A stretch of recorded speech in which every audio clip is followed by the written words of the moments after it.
Fala, galera, tudo bem com vocês? Estamos aqui mais uma vez para o Papo de Torcedor Esportes, agradecendo a vocês aí mais uma vez estarem aqui conosco.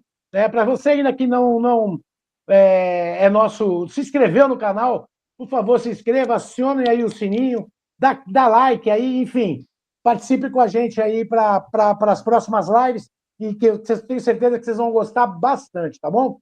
Galera, hoje a gente tem aqui a participação especial do Paulo Rodrigues, grande volante, clássico pra caramba. Paulo, eu queria te agradecer imensamente a sua presença. É uma honra para que todos nós possamos estar aqui. Falar da sua carreira aí, tem bastante coisa. Jogou campeão baiano em 88, campeão brasileiro, bola de prata de 88. Enfim, tem muita coisa para que a gente possa falar. Eu queria te agradecer imensamente. E as suas considerações iniciais, Paulo? Seja bem-vindo, meu querido. Boa noite para todos aí, para todos os participantes. É um prazer falar com vocês. Eu que agradeço, Fábio, pelo convite e poder falar um pouquinho da minha história. E tenho certeza que o pessoal que, como você disse aí na abertura, o pessoal que vai clicar, vai dar um like aí, vai participar com a gente aí, vai gostar desse papo. Maravilha. Hoje eu vou fazer diferente, porque o Zé Luiz de São Paulo, do Rio de Janeiro, ele está com um pouco de pressa aí, eu vou passar para ele, tá, galera, a pergunta, depois o Giló, depois a gente vai, o pessoal da casa faz, tá bom? Zé do Rio, boa noite, seja bem-vindo, meu querido. O Paulo está aí para responder as nossas perguntas. Boa noite a todos aí. Paulo, é um prazer falar com você, obrigado pela presença, tá? E mostrar um pouco do conhecimento que a gente tem aqui sobre você. Primeiramente é mostrar da sua iniciativa em fazer aquele leilão da sua bola de prata, mostra a sua grandeza como jogador e como ser humano, para começar. E a pergunta que eu queria lhe fazer, só tentar fazer duas em uma. Na época que você jogava em 88, você já estava com seus 28 anos, né? Mas você não teve nenhuma proposta aqui do eixo Rio-São Paulo, porque aqui que na época, ainda, né, mas não tanto como naquela época, tinha mais esse foco aqui para você estourar para fora. E qual foi a sensação, mesmo no fim de carreira, marcar o Zico lá no Japão?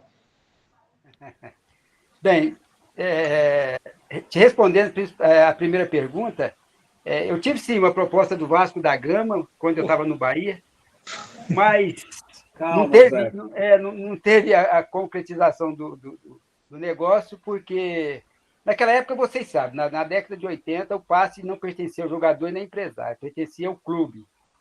Então, o clube que vendia, que se fosse bom para o clube, eu acho que se fosse melhor ainda para o presidente do clube, aí o negócio sairia. Mas como o Bahia achou por bem não fazer negociação, porque o presidente, na época, Paulo Maracajá, me disse, eu até conversei com ele, falei a respeito da minha transferência, ele achou por bem eu continuar no Bahia, onde eu acabei ficando mais de 89 até 92. E a sensação de marcar o Zico é única, né?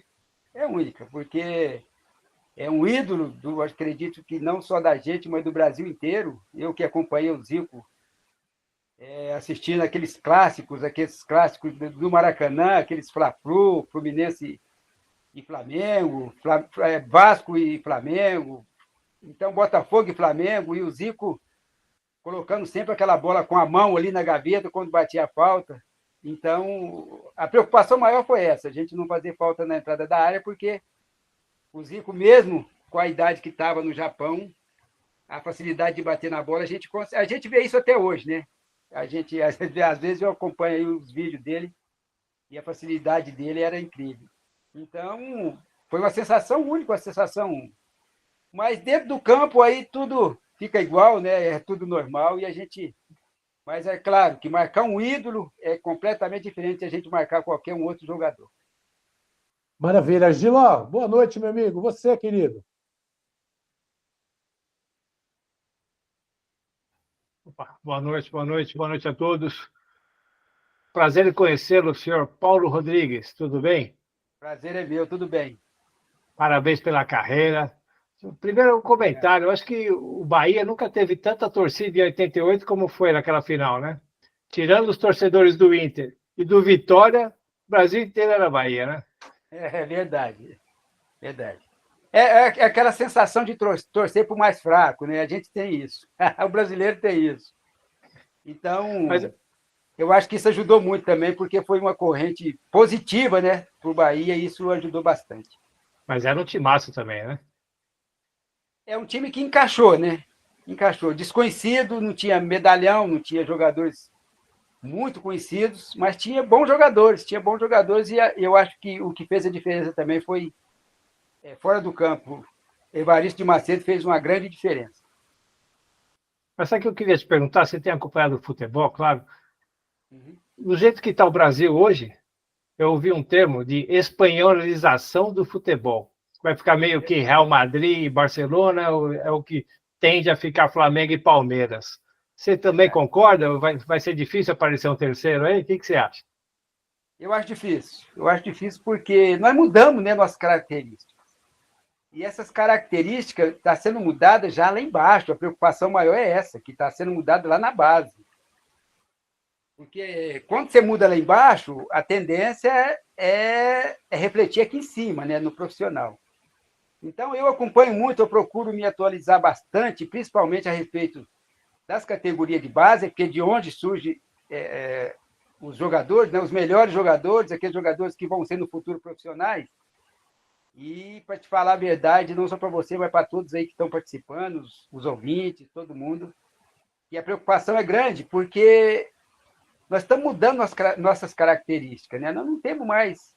Outro dia eu vi uma fala do Djalminha que encaixa muito bem nessa sua pergunta. Ele disse que a dificuldade de você quebrar a linha com passe é muito maior do que você quebrar a linha com drible.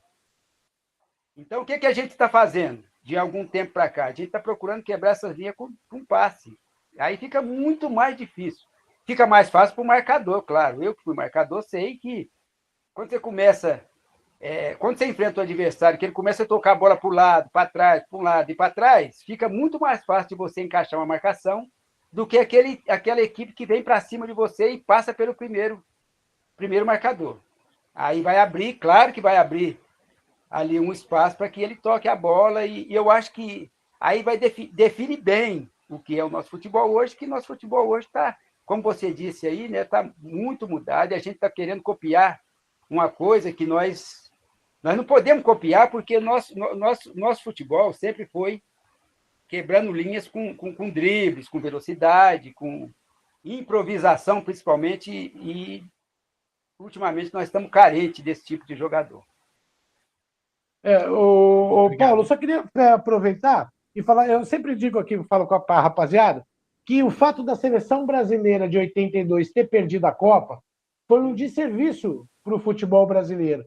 Porque o que aconteceu depois de lá para cá foi uma catástrofe, porque a gente tinha Falcão e Cerezo na qual você, né, foi comparado pelo seu estilo de jogo, até muito parecido com o Toninho Cerezo, um estilo muito clássico de se jogar. Aí, não adianta a gente jogar bonito, a gente tem que ser competitivo. Tiraram os dois cabeças de área que sabiam jogar. Na outra Copa, sem desmerecer ninguém, nós tivemos o Elzo e Alemão de cabeça de área. Olha a mudança técnica. Eu estou te fazendo essa pergunta, Paulo, porque você é um jogador que o seu estilo de futebol era muito mais parecido com o de Cerezo, né, do Falcão, do que esses brucutus. Você é treinador de categoria, não sei se você ainda continua com esse trabalho, mas você foi. Você acha que esse trabalho ele pode ser iniciado na categoria mesmo de base, ou você acha que a tendência do futebol lá na ponta já obriga vocês, treinadores da categoria de base, seguir essa diretriz? Bem, como de um tempo para cá, todo mundo está batendo essa tecla, de algum tempo para cá. Esse mesmo assunto que nós estamos debatendo aqui agora está sendo falado, eu tenho ouvido aí, tenho assistido aí vários ex-jogadores falando, e eu só não ouvi ainda treinador de categoria de base falar que tem que mudar. Mas, principalmente, esse pessoal lá de trás, que jogou na minha época, principalmente na década de 80, por aí, e que eu admiro o futebol bem jogado, aquele futebol clássico, técnico, mas isso tem que vir lá de baixo, lá da base. E como você disse, fez mal para a gente ter ganhado com esses jogadores, porque aí veio aquela sensação de que, bom, é por aí, o negócio é por aí. Temos que colocar 2 brucutu ali na frente da zaga para não passar nada e que se dane o futebol técnico e clássico, como o Tele gostava, né? Como a gente gosta, como o Tele gostava, futebol bem jogado. O próprio Tele disse isso, né? Que ele gostava do futebol bem jogado, mas quando isso não acontece, quando a gente não ganha jogando dessa maneira, aí vem o desserviço que você disse aí agora. Aí vem. E outra coisa, né? Hoje a gente joga por uma bola. Você vê que os times hoje jogam ali atrás por uma bola, para ganhar de 1-0, 2-1. E antes não, antes a gente jogava bem aberto. Eu ainda peguei aquele esquema de 4-3-3. 4-3-3 aí, meu filho. Ali no meio-campo, salve-se quem puder. Ali, o que puder mais, chora menos ali. Era um volante marcando meia, e o outro meia que marcava o outro meia que passava, então era 3 para marcar 3. Então, se você passasse pelo primeiro marcador seu, logicamente você estava em vantagem. Você estava com 3 contra 2. Hoje não tem mais isso, né? Hoje e mudou tudo, né? Eu sou até suspeito de falar, porque eu acho o futebol de hoje muito, muito feio, muito ruim da gente assistir. Eu assisti ontem, eu fico mudando de canal. Eu comecei a assistir Corinthians e Atlético, não aguentei. Aí fui lá para o Flamengo e Atlético, o Goianiense estava pior, aí vim para o Cruzeiro e Botafogo também, terrível. Quer dizer, e esse vai ser o Campeonato Brasileiro até o final, até a 38ª rodada vai ser isso aí. Então, o fato daqueles jogadores técnicos, aqueles esquemas que a gente, às vezes, os treinadores hoje também, não sei se é porque eles têm medo de perder o emprego, e antigamente não tinha. Antigamente o cara não tinha medo de perder o emprego. Hoje não, hoje eles ficam segurando ali e torcendo para ganhar de 1-0, porque aí ele continua no time. Senão, se ele perder 2, o Rogério Ceni já está balançando no Bahia. Quer dizer, aí o que o Rogério Ceni vai fazer? Ele vai jogar com um volante técnico, mais técnico, ou com um volante que marca? Ele vai jogar com um volante que marca. Ele quer continuar no clube. Entendeu? Então é isso que acontece. Pois não. Não, desculpa, pode falar. Então, então a gente vê isso também na base. E outra coisa que eu quero falar para vocês é o seguinte: categoria de base. Enquanto ela estiver visando ganhar campeonato, nós não vamos fazer mais jogador. Enquanto, por exemplo, o Corinthians contrata um treinador para a sua categoria de base. Ele tem que ganhar a Copinha, ele tem que ganhar o Paulista, ele tem que ganhar o torneio que vai disputar lá não sei onde. Se ele não ganhar, o treinador está fora. Não importa o que o treinador está fazendo de bom, entendeu? Não importa se ele está revelando, se ele está lapidando algum bom jogador. Não importa, ele tem que ter resultado. Eu estou falando isso porque isso já vem de algum tempo. Eu levei um menino daqui para o São Paulo, e esse menino, muito bom jogador. Aí o que aconteceu? O São Paulo perdeu a Copinha e perdeu o Paulista. Foi mandado embora esse menino, foi mandado embora o Zé Sérgio, aquele ponto esquerda, que estava fazendo um excelente trabalho no São Paulo. Eu conversei com o Zé falou para mim, não, se eu não ganhar 2 competições, 3 por ano, eu estou fora. Não importa o trabalho que eu esteja fazendo aqui. Entendeu? Então, o que acontece? Fica mais difícil ainda da gente revelar bons jogadores. Porque a gente vive em cima de resultado, desde a cobrança já vem lá de 10 anos, o menino está com 10 anos, ele tem que ganhar. O menino está ali com 15, sub-15, ele tem que ganhar. Sub-17, ele tem que ganhar. Se não ganhar, o treinador está fora, e aí desmancha aquele plantel, vem outros meninos, entendeu?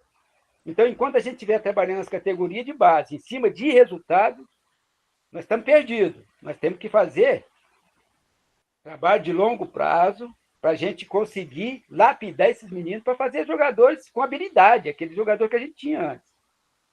Porque hoje, se o menino parte para cima do adversário, ele perde a primeira, ele parte para cima do adversário, perde a segunda, na terceira bola, o treinador já tira ele. Aí, o que ele tem que fazer? Aí, quando ele vê o adversário, o que ele faz? Ele volta a bola e toca. Ele fica com medo de partir para cima do adversário.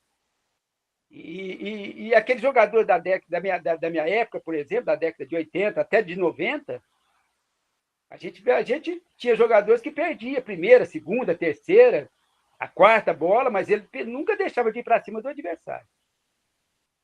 Aí o pessoal fala para mim, poxa, você gostava de dar caneta. Eu falo, mas entreguei muita bola. Mas nunca deixei eu nunca abri mão das minhas características, entendeu? Mas não é que eu dava caneta por ser uma jogada bonita, mas sempre em progressão. Isso é sempre um recurso. Mas hoje não tem mais isso, porque se o cara for dar uma caneta e perder a bola, a segunda, se ele tentar e perder a bola, ele sai do jogo. A própria imprensa começa a malhar o cara, entendeu? Aí fica difícil. Então, enquanto a gente estiver trabalhando categoria de base, em cima de resultado, a gente vai ter dificuldade em revelar bons jogadores aí. Vai aparecer um ou outro, sempre aparece, né? Porque o Brasil é muito grande e nós temos celeiros aí, muitos jogadores aí que podem aparecer, mas já tem diminuído bastante e a tendência é diminuir ainda mais. Maravilha. Danilo, sua pergunta, meu querido. Boa noite a todos, boa noite, Paulo. Prazer falar contigo aqui nesse espaço nosso. A pergunta vai muito em cima desses comentários que o Fábio fez e que você estava fazendo há pouco aí, né? Essa mudança de mentalidade do futebol brasileiro de uma maneira geral. E aí, eu pergunto a você, na década de 90, na Copa de 90 mais especificamente, houve uma percepção comum da maioria das pessoas de que você e o Neto deveriam estar na relação dos convocados para aquela Copa. Isso não aconteceu já muito em função daquilo que o Lazzaroni entendia como futebol, que era um contraponto das Copas de 82 e 86, as icônicas.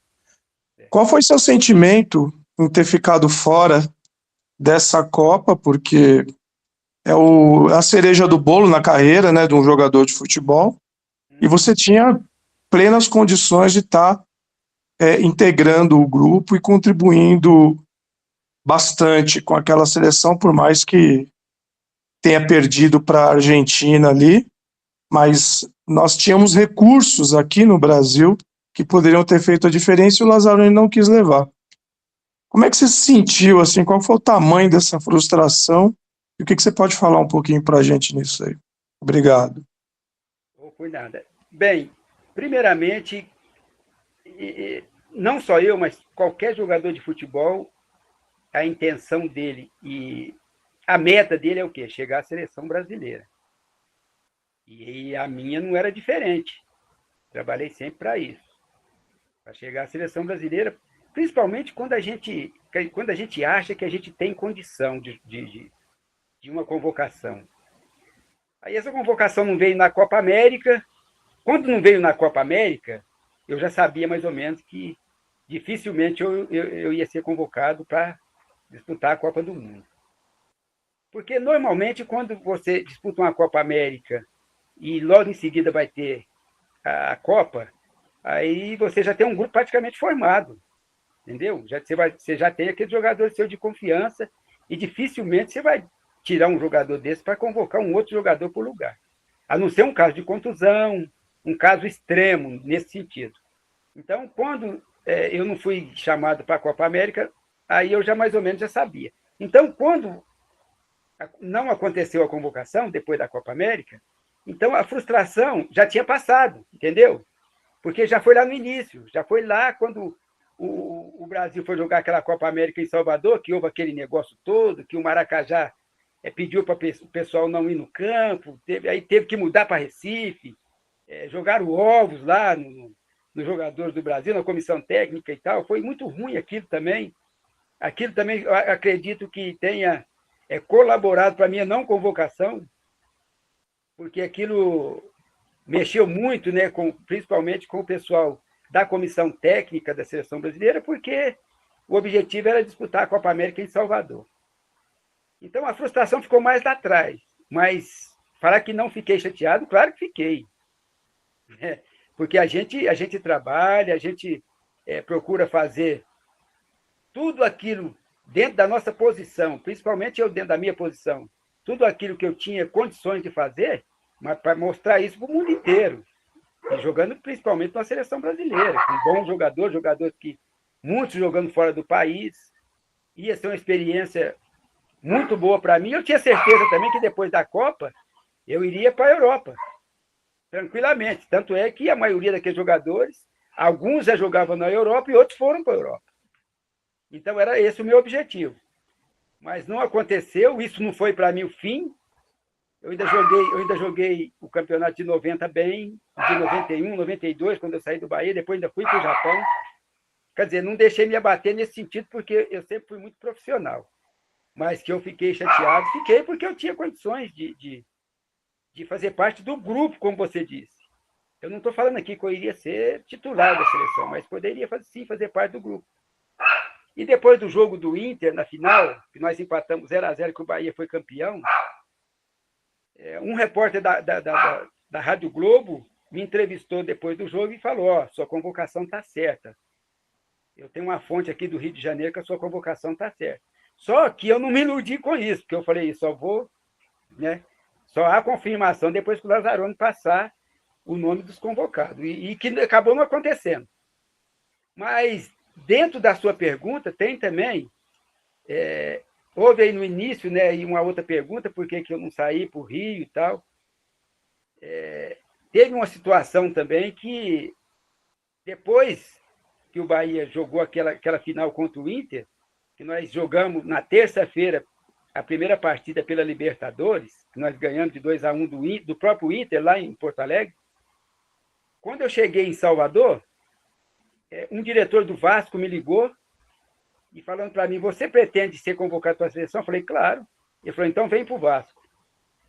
Se você vier para o Vasco, certamente você vai ser convocado.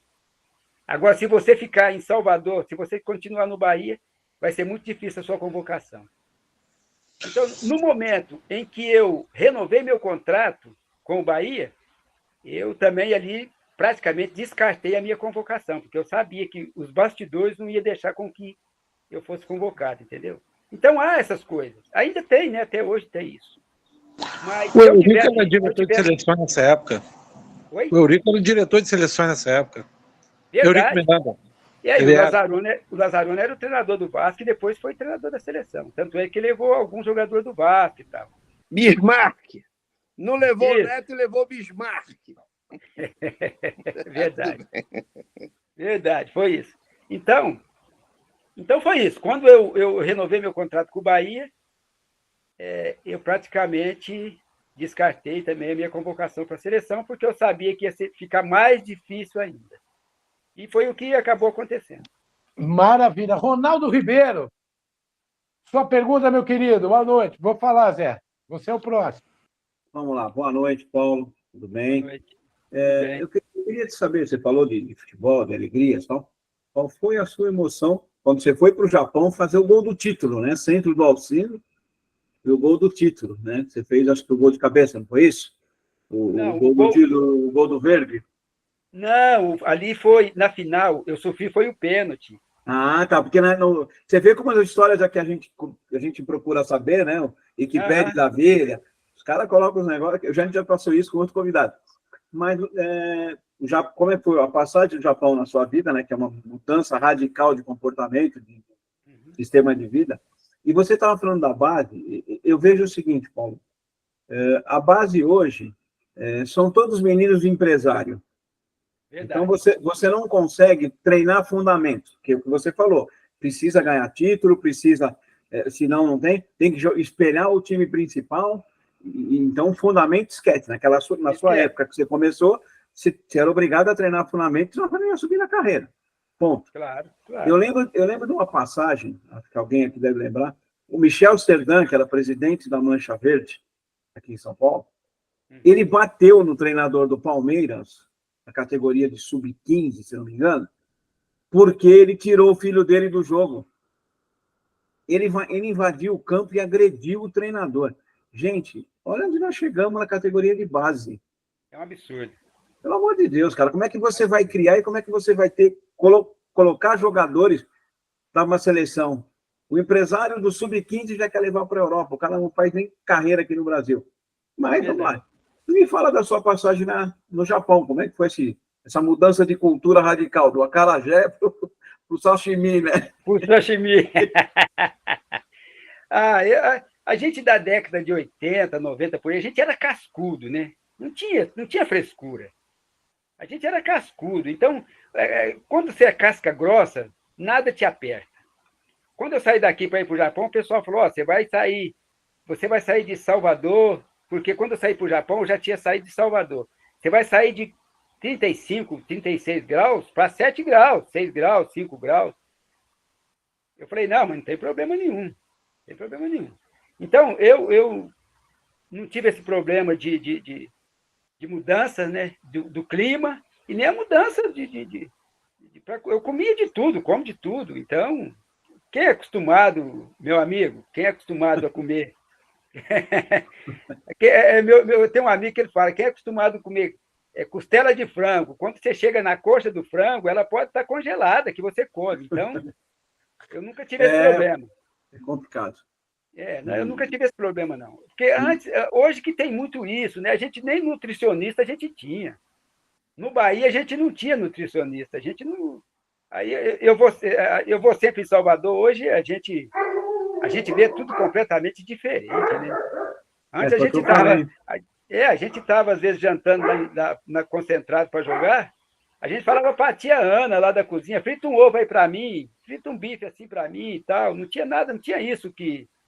E hoje você não pode treinar fundamento também. O preparador físico o preparador físico já fala, não, você não pode. Você vai estourar o jogador, né? Ele não está preparado para ter uma carga de treinamento. A gente fazia muito chute a gol, aí hoje não faz mais. Os caras chegam hoje dentro da área e chutam para cima. Coletivo, né? Que antigamente tinha coletiva pronta. Coletivo a gente nem fala, né? Porque coletivo antigamente era jogo. Antigamente era jogo. Então hoje tem coletivo, tem mais. Mas desculpa, pode continuar, Paulo. Desculpa. Não, é que mudou tudo, né? Mudou tudo. E respondendo a sua pergunta, lá no Japão não tinha problema nenhum. Não tinha problema nenhum. E eu me adaptei rápido. E me adaptei também, procurei me adaptar rápido também com a maneira que o japonês joga, né? Então, é um jogo mais rápido, mais intenso. Mas como eu jogava muito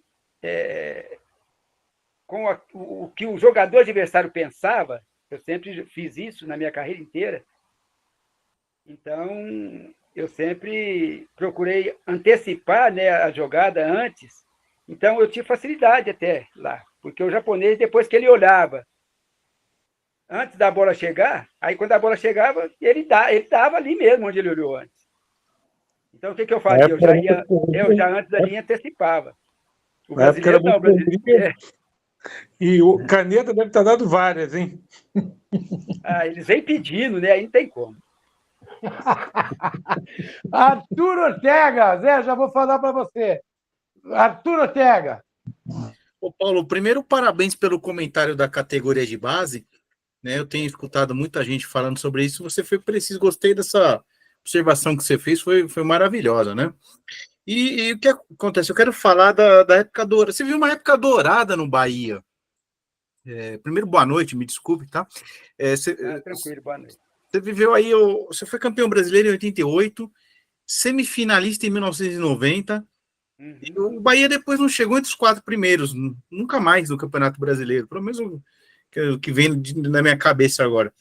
Eu queria que você falasse desse grupo, qual que era o diferencial desse grupo, porque aquela época, se hoje é difícil, antes pior ainda, né, investimento de financeiro era concentrado no eixo Rio-São Paulo, né, e o Bahia não tinha investimento que tinha um Flamengo, um Corinthians, São Paulo, Palmeiras, vocês chegaram à final, foram campeão, e quase beliscaram 90, porque 90, esses caras com o mesmo número de derrotas do que o Corinthians foi campeão, mais vitórias e menos derrotas do que o Corinthians campeão brasileiro. Queria que você falasse desse grupo de 90 que já estava mudado, acho que tinha o Marquinhos, Charles, né, já era diferente. E a minha segunda questão é o treinador, Evaristo de Macedo. Né? A gente vê aí no YouTube recentemente muitas piadas. Eu queria saber se ele era muito sério na época ou se ele era engraçadinho, era sarrista aí na sua época. Obrigado. Primeiramente falando do grupo, dificilmente hoje você faz um grupo daquele que não só o Bahia fez. que o Curitiba fez, que o Guarani fez, que o Bangu fez. Então, foram grupos que ficaram na história, por quê? Porque mudou muito, né? Daquela época para hoje mudou muito. Porque a gente era unido, a gente tem o nosso grupo, até hoje nós temos o nosso grupo, nós temos uma associação dos campeões brasileiros de 88, e a gente se fala todo dia. Eu sei o que está acontecendo com todo mundo todo dia. Então, o diferencial daquele grupo foi o quê? União, a amizade acima de tudo, e a gente entender aquilo que o Evaristo queria passar para a gente. Agora, ele gostava de contar piada e tudo, mas era muito, muito sério, trabalhador acima de tudo, profundamente conhecedor do futebol. O Evaristo era tudo. Hoje tem os psicólogos nos clubes, ele já fazia esse trabalho antes. Ele já fazia esse trabalho de nutricionista, ele fazia, porque as cozinheiras até ficavam chateadas com ele, porque ele ia lá dentro da cozinha, ver o que tinha destampando panela, para saber o que estava fazendo, aquele negócio. Então, ele já era nutricionista, ele já era... Então, ele já fazia tudo, entendeu? Tudo que tem hoje, a gente já tinha naquela época, tudo na pessoa dele. Então, a gente tinha muita união, e hoje é muito difícil a gente comparar grupos, porque a gente não pode comparar só o futebol. A gente nós temos que comparar época, porque aquela época era completamente diferente de hoje. Naquela época, a gente concentrava no fazendão, e o Evaristo ficava ali, a gente sentado, ele ali no meio da sala, ali, tinha uma sala ali de recepção, ele ficava ali contando história, ali na concentração, aquele negócio, coisa que hoje não tem mais. Hoje é cada um dentro do seu mundo. Hoje cada um pega o seu telefone, né? E fica ali viajando, ali, navegando ali dentro do seu mundo, e o cara só começa a pensar no jogo minutos antes da partida. Entendeu? A gente começava a pensar no jogo na concentração, um dia antes. Então, o que a gente fazia? A gente concentrava, para jogar no domingo, a gente concentrava no sábado, o café no sábado da noite era às 10 horas, a gente ficava até 11, 11h30 conversando a respeito do jogo. E depois que o Evaristo ia para o quarto, a gente ainda ia para o quarto do Ronaldo, que era o goleiro, ficava mais 40 minutos falando do jogo do domingo. Entendeu? Nós vamos ter dificuldade por aqui, por ali. Fulano, você vai ter que ajudar aqui. O Paulo, você vai ter que fazer cobertura no Paulo Robson, porque ele joga muito para aquele lado. Você vai ter que cobrir o lado do Tarantino, que ele joga por aquele lado. Vai jogar contra o Inter, o Edu chuta bem. Vamos encurtar a distância do Edu. O Edu passou pelo fundo. Quem vai cobrir o Edu? Quem vai vir aqui no Nilson, que é cabeceador? É o artilheiro do campeonato. Quem vai marcar o Nilson? Quem vai dar aquela empurradinha nele para ficar desequilibrado, para não deixar... Entendeu? Aquela malandragem que a gente tinha. E a gente tinha a humildade de aceitar tudo isso. Muitas vezes, aquele grupo, nós brigamos no vestiário, brigamos mesmo, assim, quase que de sair no tapa. Porque, às vezes, algum jogador estava disperso, estava deixando de fazer sua função. Isso acontece, nós somos seres humanos, tem dia que você não está num dia bom. Então, a gente quase que saía no tapa ali dentro do vestiário. Por que não está fazendo isso? Por que não está fazendo aquilo? O Evaristo ficava num canto, ele não falava nada. A gente tinha que resolver nossos problemas, nós mesmos, jogadores. Quer dizer, hoje não. Hoje eu fico olhando, o treinador fica na beira do campo ali, o cara vai bater o lateral, falta ele pegar a bola e bater o lateral pro cara. Ele fica naquela linha dele ali, ele quase entra dentro do campo. Eu fico olhando o Rogério Ceni, ele segura no braço do lateral do Bahia para falar onde o lateral tem que bater o lateral. Entendeu? Naquela época os caras nem tinham isso, os caras ficavam sentados no banco. Não tinha ali aquela área técnica, não existia. O treinador ficava sentado no banco, a gente tinha que resolver dentro do campo. Então, daquela época para hoje, mudou muito. Mudou muito. E eu acho que não mudou, a humanidade mudou. Tudo mudou. Mudou foi a humanidade, não foi só o futebol. Se você for ver na música, muitos bons cantores morreram na miséria. E hoje nós temos cantores aí que com a música só o cara fica milionário. O cara joga 2 partidas no time profissional, vai vendido para a Europa. Eu joguei como profissional 17 anos, só joguei 2 anos no Japão, só fiquei o resto do tempo fiquei aqui no Brasil. Isso não aconteceu só comigo, aconteceu com vários outros jogadores. Então, a valorização hoje é muito maior. Empresários hoje é que toma conta, como vocês disseram aí. Hoje o menino com 10 anos já tem empresário. Tem um menino aqui em Uberaba, que aqui eu não tenho escolinha. Eu tenho 2 garotos aqui, só que eu faço trabalho de fundamento. Eram 4, saíram 2, ficaram 2. São poucos. Porque se for muita gente também, não dá para você fazer. Aí tem um amigo meu aqui, que ele tem um garoto, ele tem 12 anos. Aqui tem uma escolinha do Flamengo. E esse menino está na escolinha do Flamengo. Ele falou, eu queria que você pegasse o meu menino para você fazer um trabalho de fundamento com ele. Eu falei, mas seu menino já está viciado nesses garotos de hoje, nesses treinadores de hoje. Então, é muito difícil eu mudar esse menino para a característica que a gente precisa fazer hoje. Ele falou, não, mas vai lá ver um treino dele. Aí eu fui lá ver um treino dele. O menino entrou para dentro do campo, esse campo society, né, reduzido, de grama sintética, que já é um absurdo isso.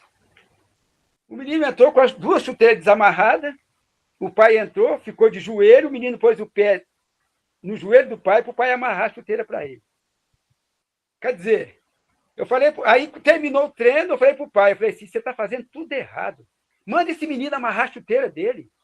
Ele já tem que entrar com a chuteira amarrada. Eu falei para ele, ó, eu sou de uma época que nem chuteira a gente amarrava com... Pô, o que tinha a gente amarrava. Quer dizer, se vocês dão muita mordomia, muita coisa para os meninos, iPhone 15, iPhone não sei o quê, é chuteira de não sei quanto. Quer dizer, eu não quero que o menino use coisa ruim. Eu quero que ele tenha um comportamento em que ele consiga andar com as próprias pernas, entendeu? O que não pode é o pai ficar ali na beira da quadra gritando, chuta, meu filho, domina, meu filho, que não sei o quê. Eu, graças a Deus, meu pai nem jogar a bola jogava. Então, meu pai não acompanhava minha carreira de longe o tempo inteiro. Então, eu tive que andar com as minhas próprias pernas sozinho e aprendendo tudo sozinho. Só que eu aprendi porque eu tinha espelho, né? Eu tinha Falcão na minha época, tinha Cerezo, tinha Batista, que eu gostava, que jogava no Internacional. Tinha um tal de Carlos Alberto Pintinho, que jogava no Fluminense. Poxa, tinha um tal de Delay, que jogava no Fluminense, foi para o Palmeiras depois.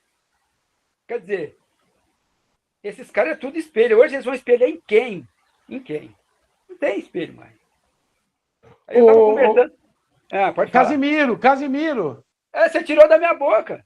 Eu ia falar isso agora. Eu estava conversando com um garoto outro dia e falou para mim assim, poxa, eu me espelho no Casimiro. Eu falei, tá bom, beleza. Casimiro. Você vai longe. E outra, tomara que você tenha a mesma carreira que o Casimiro tem na carreira, porque o Casimiro está a vida inteira na seleção, joga na Europa a vida inteira. Gabriel Jesus. Ele falou assim, me espelho no Casimiro. Eu falei para ele, me espelhei no Tony Cerezo, no Falcão, no Batista. Paulo, aproveitando isso que você está falando de ídolos e tal, deixa eu te dizer uma coisa, a única oportunidade que eu vou ter na vida, você é um ídolo nosso, de te dar uma caneta, é essa. Então você responde se você quiser. Você falou que jogar com o ídolo é maravilhoso. E brigar com o ídolo? Como é que é, cara? Fala para mim. Que você teve uma passagem, alguma coisa com o Zico, não teve? O que aconteceu e se hoje vocês já resolveram essa situação? Não, essa situação foi o seguinte. É que nesse jogo da final no Japão, eu dei uma caneta no japonês dentro da área. O japonês parou na minha frente e me empurrou. Eu caí e o juiz deu pênalti. Aí o que aconteceu? Aí ficou aquele negócio, o Zico falando que o juiz estava roubando e tal. Aí depois de uns 5 minutos, o juiz conseguiu acalmar os ânimos e tal, do Zico, aquele negócio. Colocou a bola lá, o Cazu, que era o batedor oficial. O Cazu, inclusive, jogou aqui no Santos e tal. Aí, a hora que o Cazu correu para a bola para bater, o Zico foi na frente do Cazu, foi lá e cuspiu na bola. Essa cena, os japoneses, como eles adoram o Zico, como a gente adora o Zico até hoje. Eles apagaram logo isso. Porque os japoneses têm uma facilidade danada, né, para apagar essas coisas de tecnologia com eles mesmos. Então, assim que o Zico foi lá e cuspiu na bola, o juiz fez o quê? Aí nós fomos para cima do juiz, o juiz expulsou o Zico. Aí o Zico terminou o Zico, o time deles com 10, porque o Zico foi expulso. Aí, quando o Zico estava saindo, ele falou assim, você cavou o pênalti. Eu falei assim, mas a culpa não é minha, a culpa então é do juiz que deu o pênalti. Eu estou aqui para ganhar o jogo. Ele falou, mas você não podia ter cavado o pênalti. Eu falei assim, se você tivesse dentro da área e você tivesse sido empurrado, mesmo que não tenha sido pênalti, você ia cair. Aí ele falou assim, aí ficou naquilo ali e tal, aí batemos o pênalti, empatamos o jogo, porque estava ganhando de 1-0, a gente podia empatar para ser campeão. Aí empatamos 1-1, fomos campeões, mas ali ficou resolvido ali mesmo, tranquilo, sem estresse, sem... Maravilha, obrigado. Eu não queria nem contar essa história aqui, eu nunca contei essa história, não gosto de contar, para não falar que o Zico cuspiu na bola e tal, aquele negócio, o Zico também não merece isso. Mas foi um momento de cabeça quente e tal. Mas para a gente foi uma honra você ter falado isso justamente aqui para a gente, no Papo de Torcedor Esporte. Fica tranquilo que ninguém vai ficar sabendo. Valeu, obrigado mesmo, Paulo. Mas tem uma passagem dessa aí, só para complementar aqui. Por favor. Com o Zico, que foi o seguinte: quando eu cheguei no Japão, o treinador era um holandês. Aí, esse holandês trabalhava junto com o japonês, que era o seu auxiliar. Matsuki, o nome do japonês. E aí o holandês foi embora. O Matsuki, ele assumiu no campeonato. Aí tudo bem. Aí chegou essa final, lá concentra, eu acho que ainda é até hoje, um jogador por quarto. Aqui no Brasil eu não sei se tem isso, se é um por quarto, porque aqui era 2, agora não sei se é 1, deve ter mudado também. No Japão, nessa época, já era 1 por quarto. Ficava cada um jogador em cada quarto. E o Matsuki, ele, como eu que ia marcar o Zico, então o jogo foi num sábado à tarde, nós concentramos na sexta-feira, e na sexta-feira à noite eu estou no quarto, o Matsuki entrou no meu quarto 3 vezes. A primeira vez, ele perguntou se eu conhecia o Zico. Eu falei, claro que conheço. O mundo inteiro conhece o Zico. Aí ele falou, não, porque o Zico, a característica dele e tal, você conhece, porque o japonês, me desculpe se tiver algum japonês aí assistindo, mas nessa época ele estava morrendo de medo do jogo, da final. Aí eu falei, não, Matsuki, aqui pode ficar tranquilo, eu fui criado em campo de terra, a gente chutava, arrancava o dedo do pé, nosso gol era 2 tijolos, agora aqui o campo gramado, um estádio desse, lotado, uma final dessa, você acha que é tudo que eu quero. Aí o Matsuki pegou e foi embora, só do quarto, tudo bem. Passou uma meia hora, o Matsuki voltou. Falou, Paulo, evita de fazer falta na entrada da área, porque o Zico bate bem, né? Eu falei, eu acompanhei a carreira do Zico a vida inteira. O Zico, eu sei que ele bate bem. O forte dele é bater falta. Ah, você sabe? Tá, tudo bem. Passou mais uns 20 minutos, volta ele. Aí eu já estava daquele jeito, né? Eu falei, pô, você de novo? O que é que você quer agora? Ele, não, é porque eu quero que você acompanhe ele, onde ele for. Eu falei, não vou acompanhar ele nada, porque hoje ele já não vai correr muito mais. Eu vou ficar morto, como eu disse, eu vou jogar. Pode deixar que eu vou marcar ele quando tiver que marcar, e quando tiver que jogar, eu vou sair de perto dele. Eu fiz isso a minha vida inteira. Por que o Neto detestava jogar contra mim? Porque o Neto movimentava pouco. O que eu fazia? Eu marcava o Neto e jogava. Marcava e jogava. O Neto queria que eu ficasse o tempo inteiro do lado dele. Falava, Neto, eu vou te marcar quando você estiver com a bola. Quando você estiver sem a bola, é eu que vou jogar. Ele falava, pois é, os caras ficam putos comigo lá, o treinador gritando que eu tenho que te marcar, pô. Aí eu falei, mas aí é problema seu. Aí eu falei, Matsuki, quando eu tiver que marcar o Zico, eu vou marcar. Agora, quando o Zico não tiver com a bola, eu que vou jogar. Aí ele, poxa, eu tô com medo desse negócio. Você gosta de sair pro jogo, o Zico vai ficar só. Eu falei, não, pode deixar que eu vou voltar e vou marcar o Zico. Aí, no outro dia, deu para marcar o Zico tranquilo, porque o Zico também já estava com um probleminha no joelho e tal. E eu respeitei muito, eu procurei jogar só, como eu joguei sempre, a minha vida inteira, só na bola. Nunca fui desleal, não ia ser com o Zico nunca. Então, a bola que dava para tirar dele na boa, eu tirava. Que não dava, ele fazia o passe. Mas deu para marcar bem e tal. Aí depois o Matsuki falou, não, você conseguiu jogar e marcar. Eu falei, mas... Eu falei para ele, isso é porque você estava com medo do jogo. Ele falou, será? Eu falei, você estava com medo. Mas deu tudo certo. Maravilha. Ô, Zé de São Paulo, sua pergunta, meu querido. Boa noite, Paulo. Muito obrigado aí pela sua participação. Está muito gostoso, você é um cara muito educado e o papo está fluindo bem. Muito, muito bom. São duas perguntas. Primeiro, eu vou falar do time de 88 de novo, que eu acompanhei bem. Na época eu tinha uns 24 anos. E eu lembro, o meio de campo era muito bom. Era você, o Bobô e o Zé Carlos, é isso? Era eu, Gil, Zé e Bobô. Zé e Bobô, isso. E tinha o Paulo Robson, aquele que veio jogar no Santos depois? Acho que Justamente. Né? É ele mesmo. Só que, quando ele saiu para o Bahia, ele estava no São Bento. Tá. Não, ele era bom, ele era rápido, né? Ele era um bom jogador. Muito rápido. E esse quadrado aí, fantástico, envolvente. Pena que depois de 88 mesmo, o Bobô veio para o São Paulo e o Zé Carlos veio para o Palmeiras, não foi isso? Alguma coisa assim. O Zé foi para o Inter. O Inter, tá certo.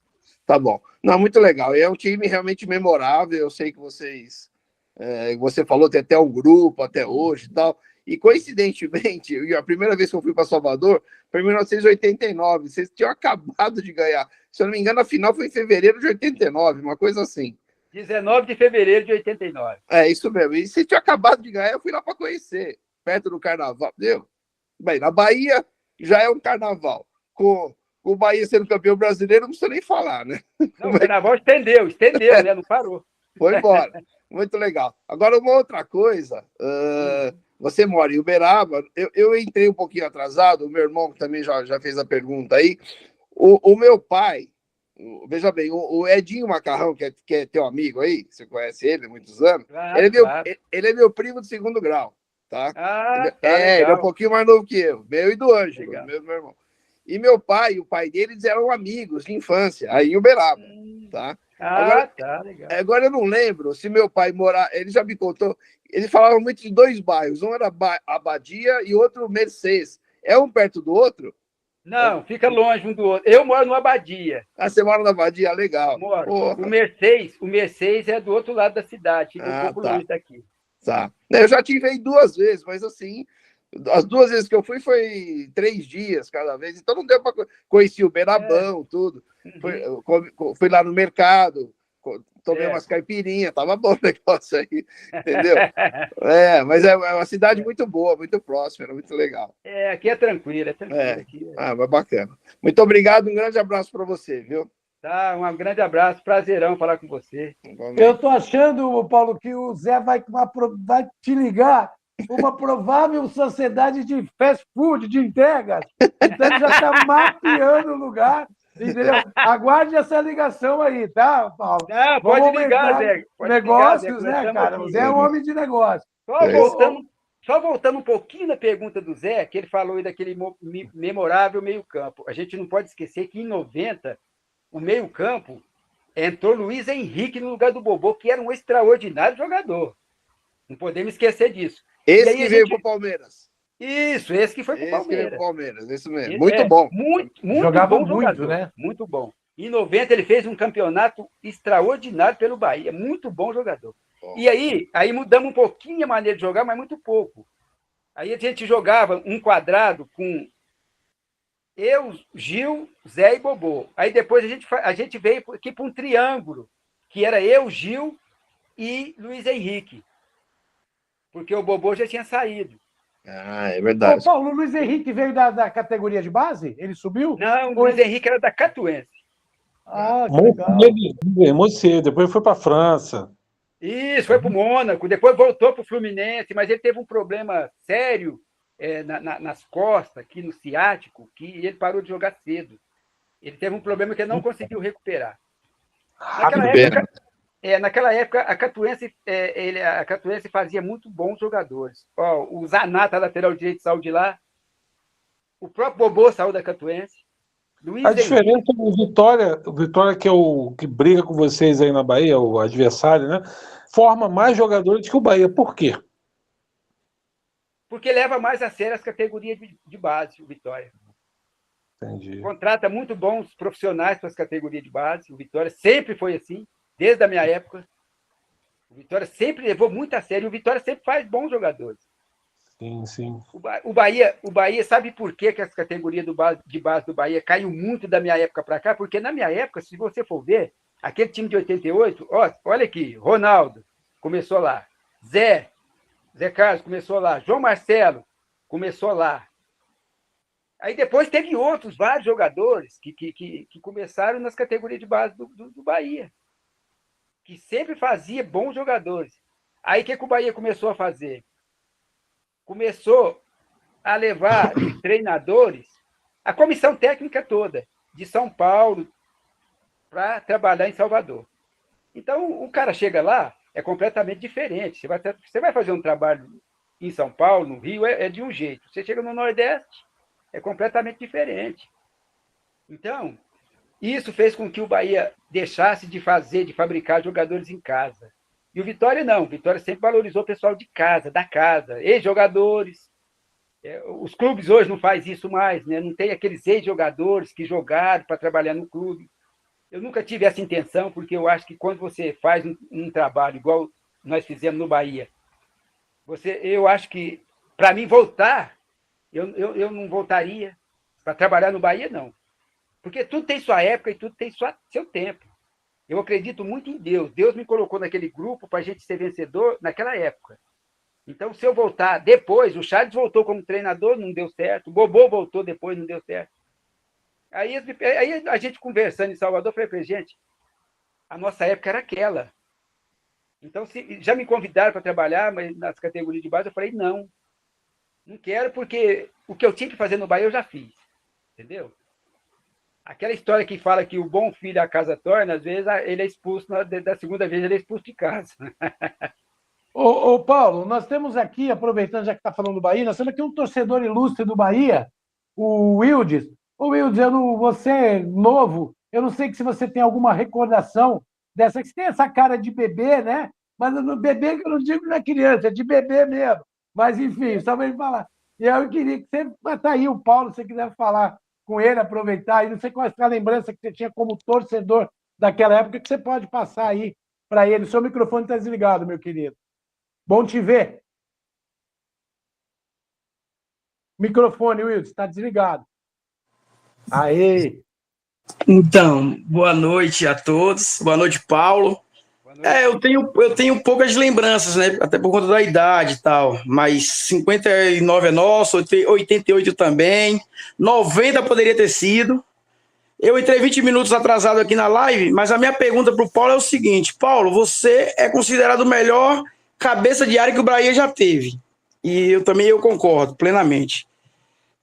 Eu queria saber de você o que você acha desses cabeças de área moderninho de hoje, que mal exerce a função de cabeça de área. Porque sempre que precisa cobrir, eles estão no ataque. E quando precisa defender, eles não defendem da forma que você defendeu. Eu acho que você é um cara que pode falar com excelência dessa posição. Então, o que é que você acha desses modinhos aí, cabeça de áreas modinho que tem? E você acha que o Jean Lucas deveria jogar sem subir no Bahia? Porque eu acho que ele tomando frente daquela zaga ali, eu acho que ele ia sair muito melhor do que avançando tanto como ele avança. E você, com excelência, pode me responder aí, por favor, e boa noite a todos. Boa noite. Bem, primeiramente, a gente tem que saber a maneira que o Rogério quer que ele jogue, né?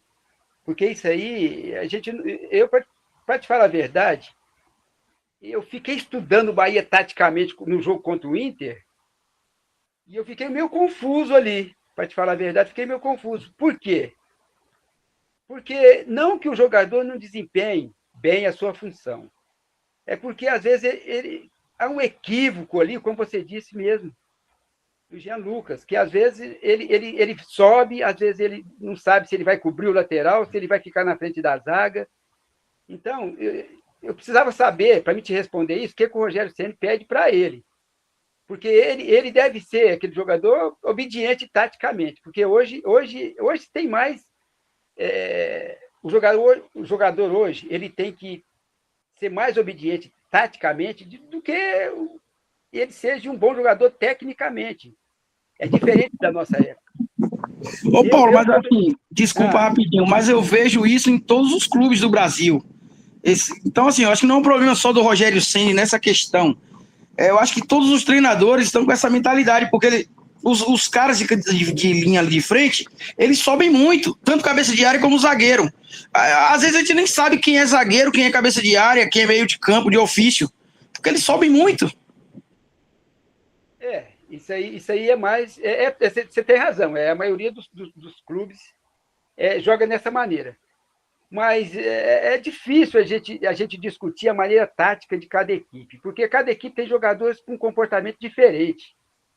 Entendeu? Por exemplo, hoje é difícil eu comparar. Muita gente me pergunta qual jogador do Campeonato Brasileiro se você se compara com a maneira que você jogava.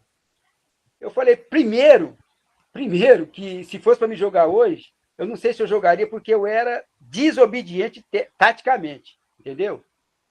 Eu era desobediente taticamente. Tanto é que quando eu cheguei no Bahia, eu falei para o Evaristo, falei, professor, eu não sou volante ficar na cabeça da área. Eu gosto de sair para o jogo. Ele falou, olha, se na hora que o adversário atacar, se você estiver lá na sua posição, você pode fazer o que você quiser, você pode ir até de ponta esquerda. Entendeu? Então, o que acontece? Esses jogadores de hoje, eu vi bem o jogo do Bahia.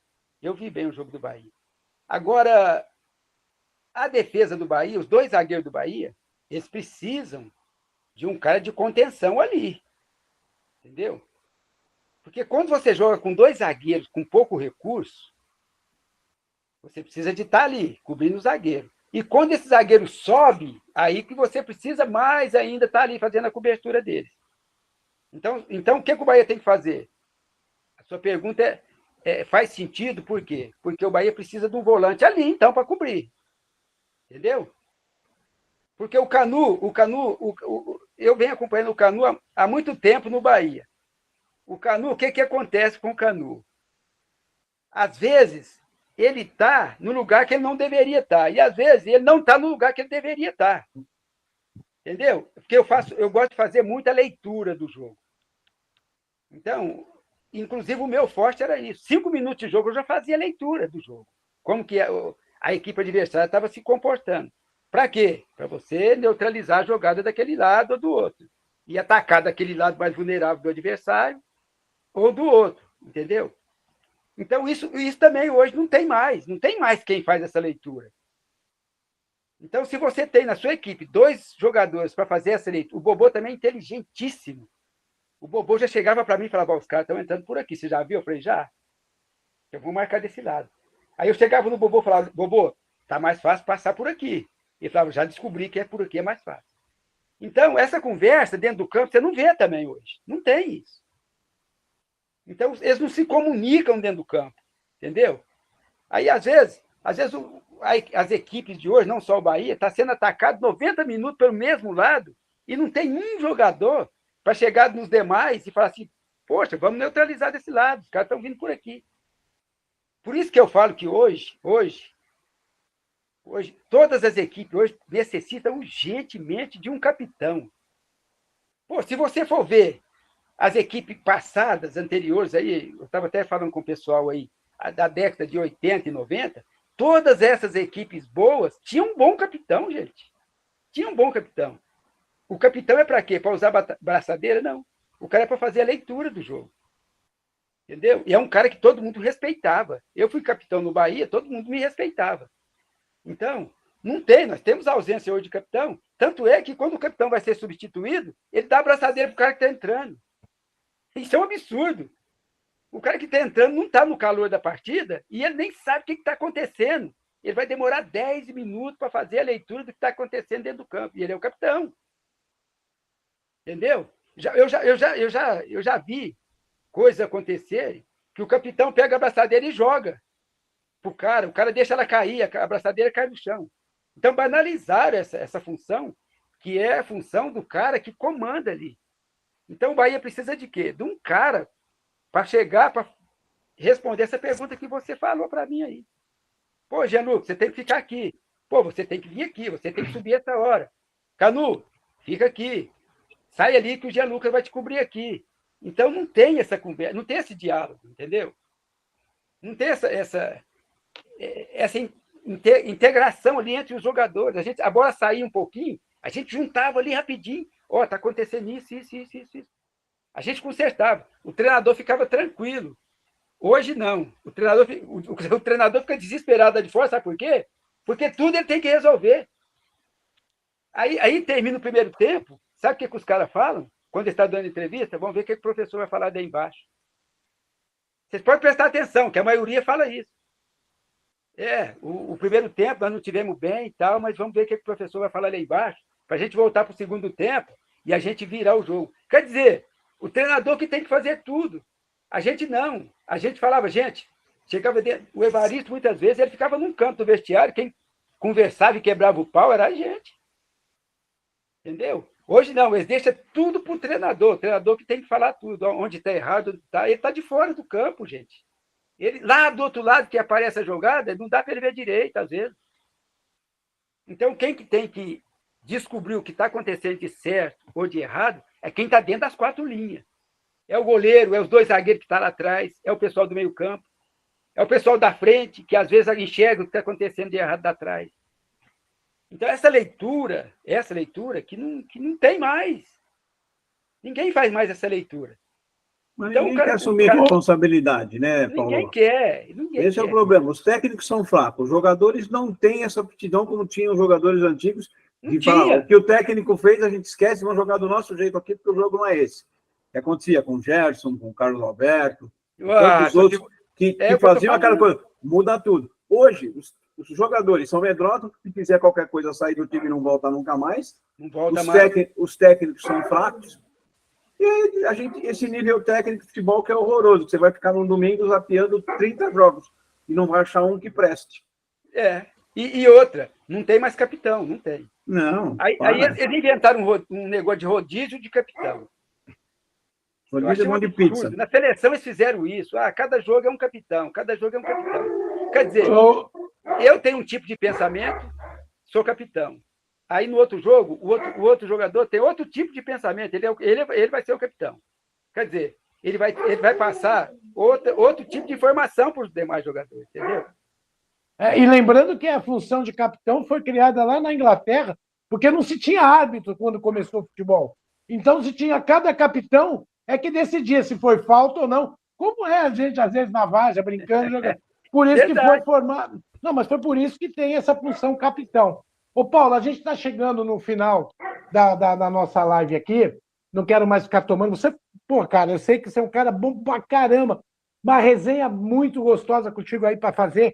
Você é um cara que conhece futebol pra caramba, mas eu sei que a gente precisa te liberar, né, cara? Porque o tempo. Então, eu queria te agradecer imensamente, cara, a oportunidade que você está dando, a aula de futebol, cara. E de humildade, cara. Você foi um cara, gente boa pra caramba. Queria deixar registrado aqui também, Paulo. Luciano, eu estou muito feliz de te ver aqui, viu, cara? Que bom que você voltou, muito legal, que você está bem, e que nas próximas tenho certeza que você vai continuar conosco aí. Estamos muito felizes, viu, cara, que você tenha voltado. E, Paulo, nós temos aqui um grupo que depois eles sempre fazem algumas considerações. Se você me autorizar, eu vou mandar para você. É sempre um feedback da live. E, mais uma vez, eu queria te agradecer demais a sua participação. Muito, muito obrigado. E as suas considerações finais, meu amigo. Não, só agradecer. E o papo foi excelente. A gente conversar com quem entende de futebol, entende do futebol. Principalmente, eu estou vendo aqui que vocês tiveram a chance e a oportunidade de ver o futebol um pouco mais atrás aqui, né? Mais ali na década de 80, 90. O nosso torcedor do Bahia, já um pouco mais jovem, ele não teve essa oportunidade, mas tem vídeo, hoje tem vídeo, aí você vê que... Mas não faz comparação, senão você vai ficar muito chateado. Eu não gosto de fazer comparações. Ô, Paulo, tem o Gil que está querendo fazer uma pergunta para vocês. O Gil está querendo fazer uma pergunta. Gil, tem que ser rápido, o Amaury também. Por favor, Gil, seu microfone. Acho que não. Então faz você, Rião, por favor. Não, eu só queria... Boa noite. Eu cheguei um pouco atrasado, eu tava no meu futebol. Eu queria aproveitar, saber se você ainda bate sua bolinha. Desculpa, como eu cheguei atrasado, eu não estou sabendo ainda. Pode ser que tenham feito essa pergunta. E queria agradecer, gostei do bate-papo, o que eu escutei. Você passou muitas coisas legais do futebol, queria te dar os parabéns e agradecer a sua presença aqui Foi muito legal. Um abraço, Eu que agradeço. Eu ainda bato uma bolinha ainda. Que legal, eu também. Só que eu sou aquele cara chato, que quero que os caras façam direito, mas é difícil. Também sou assim, viu? Gente, aquele abraço, Paulo, muito obrigado. Gratidão mesmo aí. Desculpa aí se a gente te incomodou. Desculpe no decorrer da semana, te mandando mensagem e tal, mas eu queria te agradecer. E agradecer ao Edinho também, que foi a pessoa que fez a ponte com o seu contato. Também não podemos deixar registrado aí a gentileza dele aí com a gente. Tá bom, Paulo? Fica com Deus, meu amigo. Muito obrigado, rapaziada. Até uma próxima aí, se Deus quiser. Boa noite. Fui, galera. Obrigado. Valeu. Um abraço para todos aí. Valeu, Paulo. Depois eu falo. Boa noite a todos. Um abraço. Tchau, tchau. Um abraço, Uberaba. Um abraço. Valeu.